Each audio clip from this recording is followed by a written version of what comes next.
नमस्कार दोस्तों, study room YouTube channel पर आपका स्वागत है। मैं आपके लिए लेके आया हूँ हिंदी व्याकरण का प्रकरण संज्ञा। जैसा कि आपने थंबनेल पर देख ही लिया होगा, A to Z कॉन्सेप्ट। ये वीडियो देखने के बाद मुझे पूर्ण विश्वास है कि आपको किसी भी अन्य वीडियो देखने की आवश्यकता नहीं होगी, क्योंकि इससे आसान कुछ भी नहीं दोस्तों, इससे बार कुछ भी नहीं। ऐसे तो संज्ञा प्रकरण बहुत ही लंबा चौड़ा है, परंतु हमें वही पढ़ना है जो हमें सफलता प्राप्त करा सके। इसीलिए मैं आपका समय बिना गंवाए सीधा शुरू करने जा रहा हूँ वो वीडियो जो आपको प्रतियोगिता परीक्षा में बहुत ही उपयोगी सिद्ध होगा। संज्ञा। हम सर्वप्रथम संज्ञा शब्द का अर्थ जानेंगे। संज्ञा शब्द सम धन ज्ञा से बना है। सम उपसर्ग है, ज्ञा धातु है। सम का अर्थ होता है पूर्ण या शुद्ध रूप, और ज्ञा का अर्थ होता है ज्ञात या ज्ञान कराने वाला, अर्थात किसी शुद्ध रूप का ज्ञान कराने वाला। इसकी एक सामान्य सी परिभाषा है, किसी वस्तु, प्राणी, स्थान, गुण, भाव आदि के नाम को संज्ञा कहते हैं।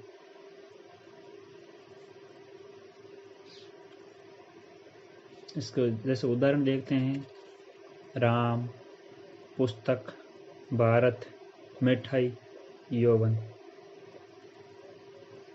अब आप सोच रहे होंगे कि ये सामान्य सी परिभाषा, सामान्य उदाहरण मैं आपको क्यों बता रहा हूँ?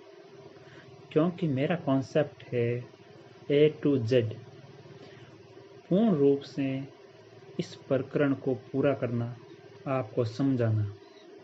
अब यह परिभाषा आपको सामान्य से लग रही होगी, क्योंकि आज तक हम इस परिभाषा को पढ़ते आए हैं। आज समय आया है इस परिभाषा को समझने का, इसके एक एक शब्द को समझने का।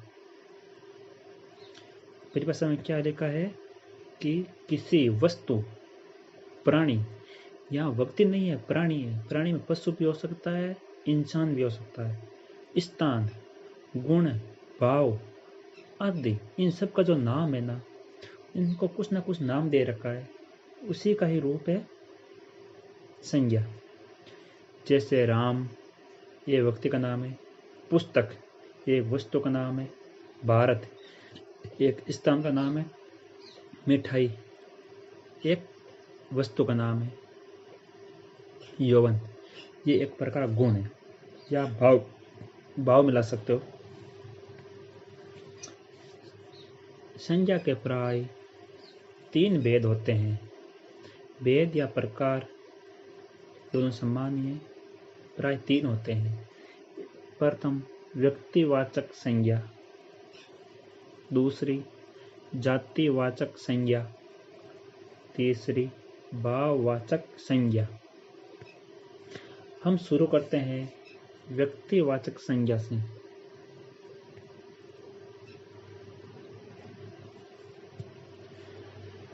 प्राणी, वस्तु, स्थान, विशेष का बोध कराने वाली संज्ञा, अर्थात ऐसे शब्द जो हमें किसी प्राणी, वस्तु या स्थान विशेष का बोध कराती है। यहाँ देखिए, विशेष का बोध के नीचे रेखांकित किए हुए हैं, ये शब्द रेखांकित किए हुए हैं, क्योंकि विशेष का मतलब किसी एक पर्टिकुलर, जिसका एक ही अर्थ होता है, विशेष प्रकार से उसे विशिष्ट बनाया गया है, एक ही प्रकार से। अगर ऐसे कोई शब्द है जो हमें किसी विशेष स्थिति का या किसी विशेष चीज का बोध कराते हैं, वो व्यक्तिवाचक संज्ञा के उदाहरण होंगे। व्यक्तिवाचक संज्ञा सदैव एक वचन होती है।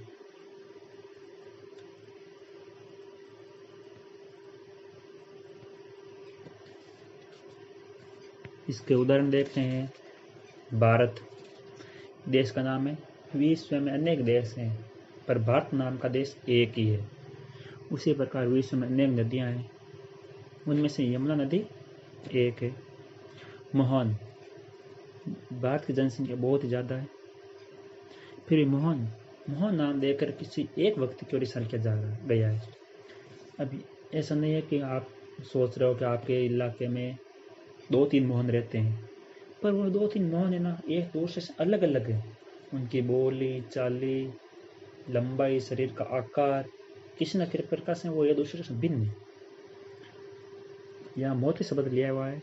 ये मोती एक जानवर होता है, उसका नाम पालतू जानवर का नाम रखा गया है। जैसे नॉर्मली कुत्तों का नाम मोती रखा जाता है। कोहिनूर, विश्व में बहुत सारे हीरे हैं, पर कोहिनूर नाम का हीरा एक ही है। उसी प्रकार पृथ्वी एक है, जनवरी एक है, होली त्योहार एक है। त्योहार बहुत है, पर होली त्योहार, होली नाम का त्योहार एक है। अब इसी को विस्तृत रूप में समझाने के लिए किसी भी एक दिशा का नाम, कोई एक देश का नाम, किसी नदी का नाम, किसी सागर का नाम, किसी नगर का नाम, किसी समाचार पत्र का नाम, किसी दिन का नाम। मेरा कहने का मतलब है एक ऐसा शब्द या नाम जो किसी एक ही के लिए प्रयुक्त होता है। उदाहरण से द्वारा समझिए इसको। जैसे एक क्लास में टीचर आके बच्चों को बोलता है ताजमहल, तो उस कक्षा में उपस्थित सभी बच्चों के स्मृति में वही उसी ताजमहल का ध्यान आएगा जो आगरा में स्थित है। अब तो ताजमहल क्या हुआ?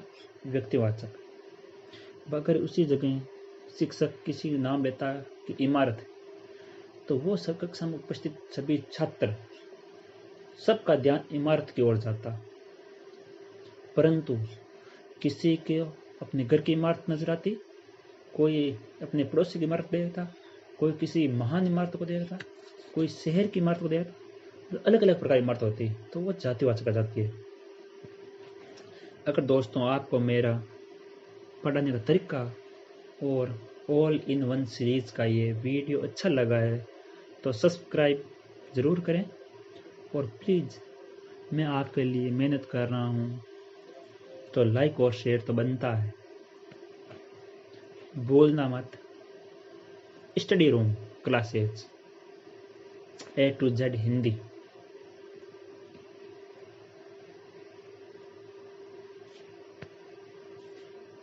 हम दूसरे भाग पर जाते हैं। संज्ञा का दूसरा भाग या प्रकार जातिवाचक है। किसी वर्ग समूह का बोध, या तो वर्ग या फिर समूह, मतलब किसी समूह को बोध कराते हैं, वो शब्द जातिवाचक होते हैं। अब जातिवाचक भी दो प्रकार होते हैं, एक समूहवाचक या समुदायवाचक, एक दैर्घ्यवाचक। आइए दोस्तों समझते हैं ये दोनों क्या होते हैं। अगर हम समूहवाचक की बात करें तो इसमें किसी समूह विशेष का बोध होता है। समूह विशेष, व्यक्ति विशेष नहीं, समूह विशेष। जैसे सेना की पूरी टुकड़ी, वो एक सेना हो गई।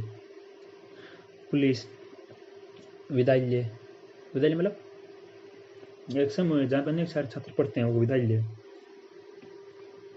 उसी प्रकार दैर्घ्यवाचक की बात करें तो इसमें वो सब बताते हैं जिनका संबंध नाप तोल से होता है, जिनको हम गिन नहीं सकते। जैसे सोना, तेल, लोहा आदि। समूहवाचक में हमेशा बहुवचन का प्रयोग होगा। जैसे विद्यालय में बहुत सारे छात्र पढ़ते हैं और हम उसको छात्रों गिन सकते हैं, तो बहुवचन हो गया। उसी प्रकार दैर्घ्यवाचक संज्ञा है, वो सदैव एक वचन होगी। हिंदी में ये तथ्य फिक्स है, निश्चित है कि जिनको आप गिन नहीं सकते, जिनकी गिनती नहीं होती, जैसे आप ना अनकाउंटेबल, वो सदैव एक वचनी होंगे। कुछ मुख्य बिंदु है जातिवाचक संज्ञा के, वो देखते हैं।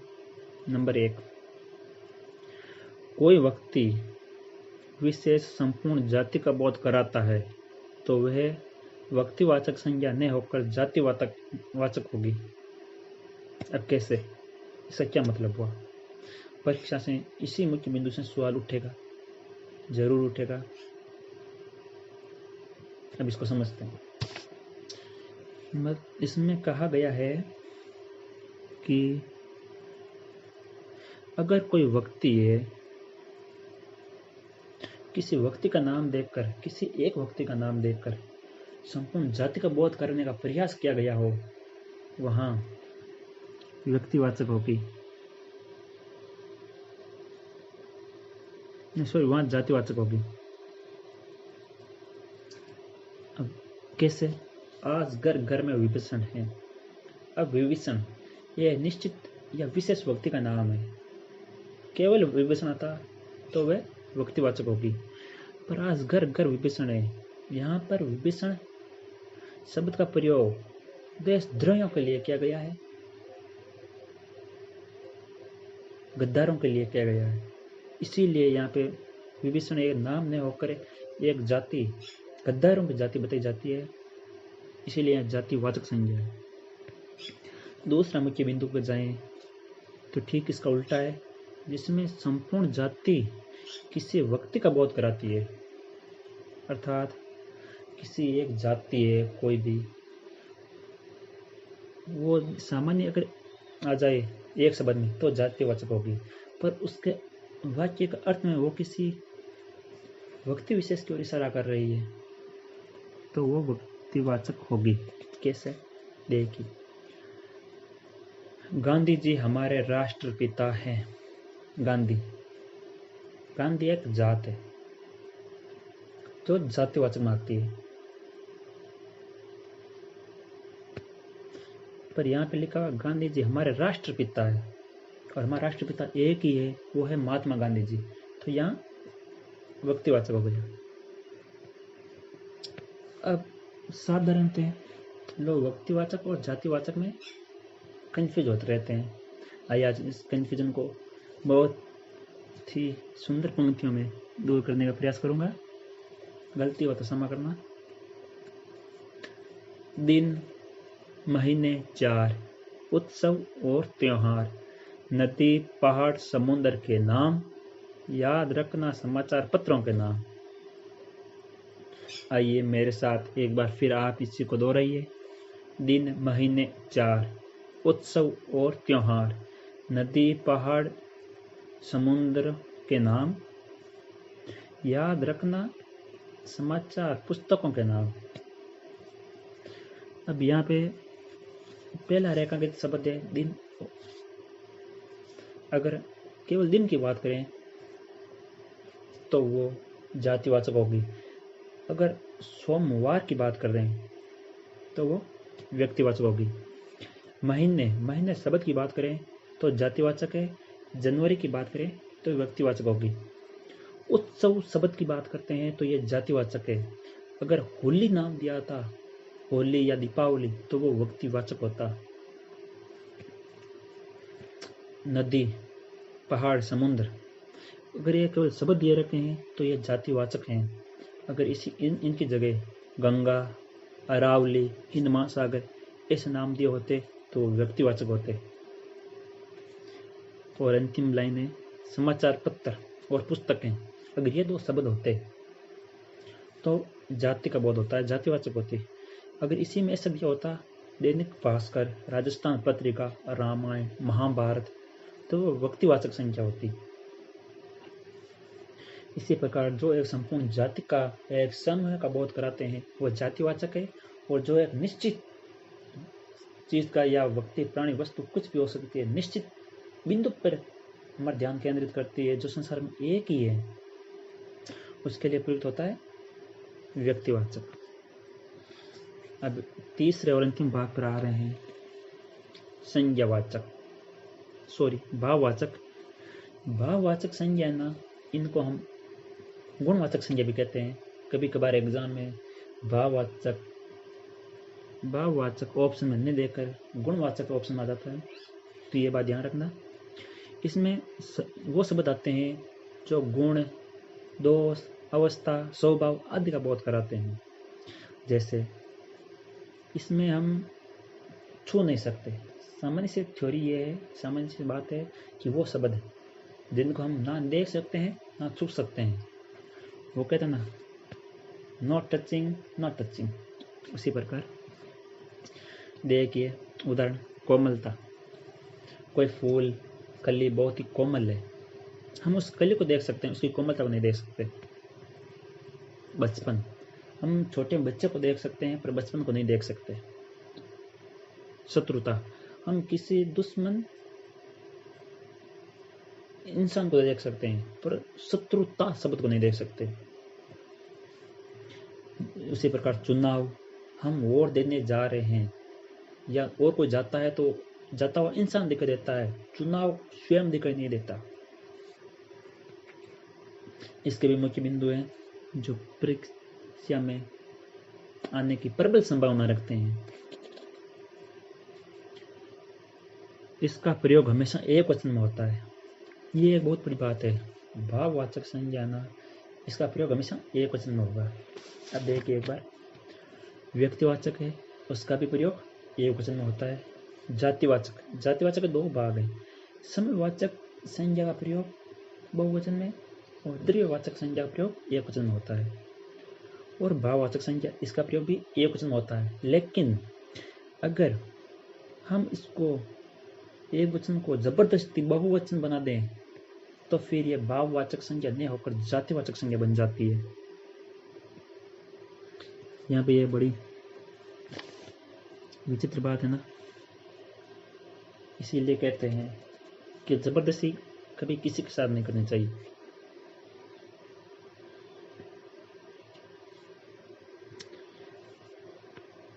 इसका ही दूसरा बिंदु पे आते हैं हम, संज्ञा।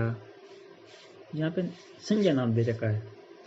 संज्ञा में हम व्यक्तिवाचक नहीं लेते। इस संज्ञा का मतलब है कि जातिवाचक संज्ञा। संज्ञा तीन प्रकार की होती है।